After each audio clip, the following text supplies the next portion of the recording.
Halo semuanya, balik lagi di Pojok Explore. Balik lagi sama gue Vivi. Dan gue Steffi. Nah, hari ini gue mau curhat nih. Curhat apa sih? Kayaknya curhatnya ini banget ya, penting banget nih ya. Penting banget karena ini menyangkut keuangan dan kehidupan gue tentang produk gue ini yang dimana tahu ya di era sekarang itu persaingan tuh sangat ketat banget. Ketat banget, terus juga kita ujung-ujungnya terjebak untuk saling banting harga dan capek banget ya sih. Dan gue mau nanya deh, apa karena pasar kita yang terlalu penuh atau gimana sih? Setelah gue ngechat sih ya, kan liat no produk lo. Oh iya. Sumpah, ini banyak banget sih sebenarnya, kayak saingan kompetitor lu tuh banyak banget. Tadi kayak sebenarnya lu sampai ini ya banding harga gitu. Iya. Jujur sebenarnya kalau banding harga tuh bukan solusi sih. Karena gue ngerasa kalau semakin murah itu konsumen tuh akan semakin tertarik gitu sama produk kita. Ya sebenarnya masalah-masalahnya itu sebenarnya udah basic ataupun klasik banget sih, kayak sebenarnya tuh permasalahan itu bukan di produk kita, tapi sebenarnya produk punya lo itu sama produk punya orang itu di mata konsumen itu sama. Karena kayak ya sebenarnya kalau misalnya gue pribadi nih Via, kalau misalnya gue beli kopi yang sama kayak punya lo nih, kopi aren, dan di produk lain ada kopi aren, pasti orang-orang tuh akan lebih milih mana yang lebih menguntungkan buat dia. Kayak misalnya contoh nih ya, gue beli kopi aren di tempat A sama di tempat lu, tapi di tempat lu tuh packagingnya tuh biasa lah, nggak bisa buat foto-foto, nggak bisa buat pasang spanduk di sosmed, karena orang-orang tuh pasti akan melihat tuh dari cover dulu kan. Iya. Nah itulah kenapa menurut gue sih sebenarnya eh kayaknya produk lo tuh kurang uniqueness deh. Jadi kayak lo tuh hanya menjual kopi di dalam cup gitu, tapi lo tidak memperlihatkan USP-nya, kayak unique selling point itu kayak masih kurang kalau misalnya lihat-lihat. Ya kan apalagi kan kalau misalnya lo bandingin ya sama yang produk lo sama produk yang B, yang ini tuh kayak packagingnya tuh lebih ramah lingkungan. Kalau punya lo masih pakai plastik tuh. Itu sebenarnya dari hal itu juga udah membedakan nih antara mana sih brand yang memang cinta lingkungan sama yang enggak. Jadi orang-orang tuh bisa berekspektasi, bisa berpemikiran kayak produk lu tuh nggak cinta sama lingkungan, jadi lu tuh nggak melihat sisi baik gimana sih lingkungan ke depan kalau misalnya lu tuh masih pakai plastik. Contohnya sih simpelnya gitu, Vi. Dari sini aja sebenarnya tuh lu tuh udah kelihatan banget sih kayak lu tuh kurang uniqueness-nya. Tapi bukannya kayak kita semakin ngikutin tren nih ya, semakin ngikutin zaman yang viral-viral gitu kan, itu bukannya konsumen itu semakin apa ya, bakal nyari gitu kan produk yang sama gitu. Yang paling murah. Iya.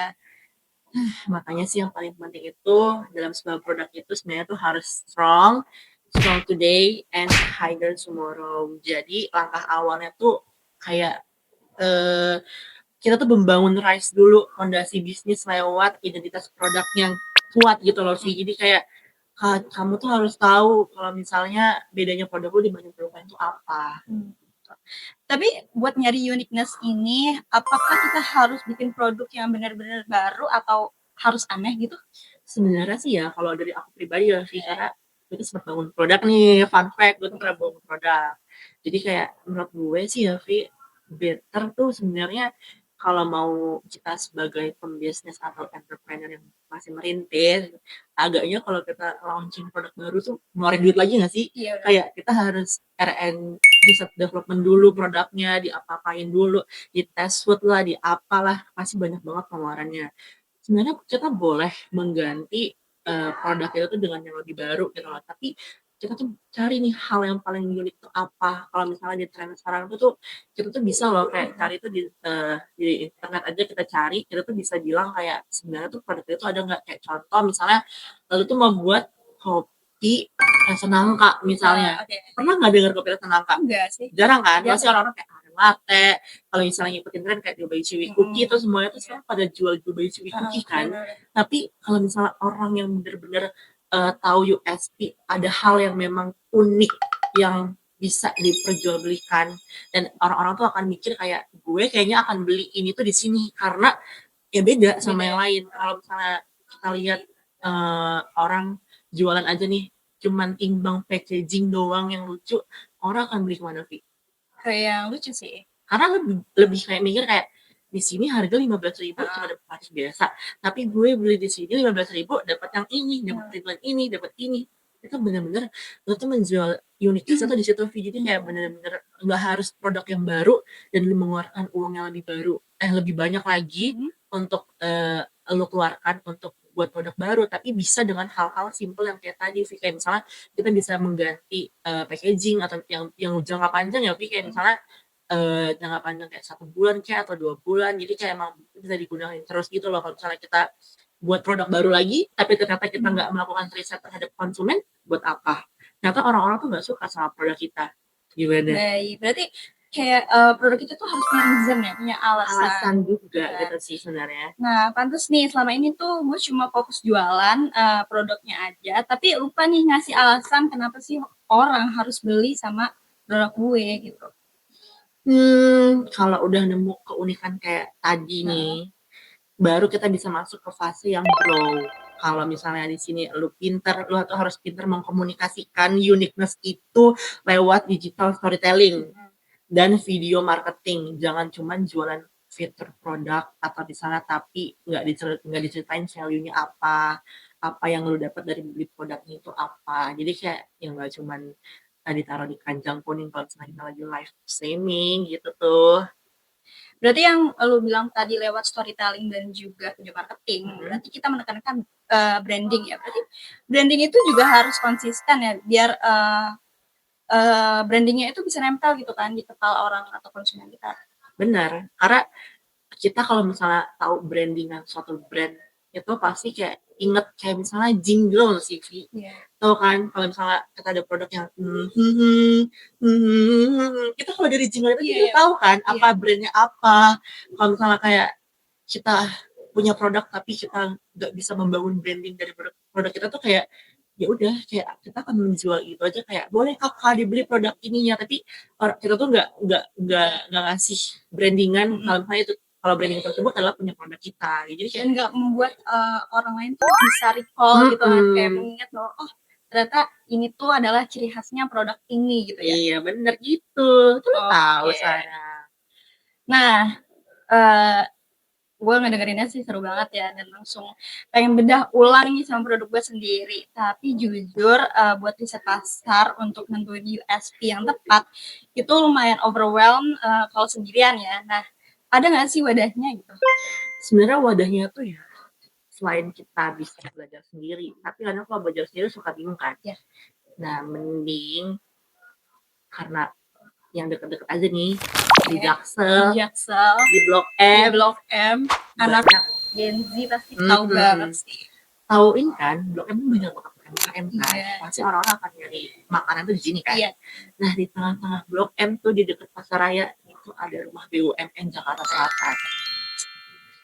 Nah, karena di sana rumah BUMN Jakarta Selatan ini kayak benar-benar kita tuh akan dibina bagaimana sih kita tuh bisa membangun UMKM itu agar naik kelas. Jadi apa yang semua gue ceritain nih kayak tadi nih, gimana sih cara kita bisa membangun personal branding dari si produk kita bisa nyari uniqueness, itu semua tuh diajarin dari sini karena kayak bener-bener banyak banget insight-insight baru tentang entrepreneur di sini. Jadi kayak lo tuh bisa gabung ke rumah BUMN Jakarta Selatan biar lo tuh dibina gimana sih caranya bangun UMKM biar naik kelas.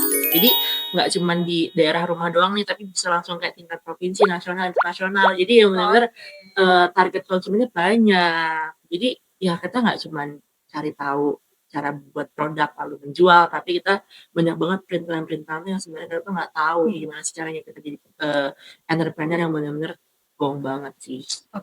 Nah menarik banget nih. Tapi program itu tuh buat siapa sih sebenarnya?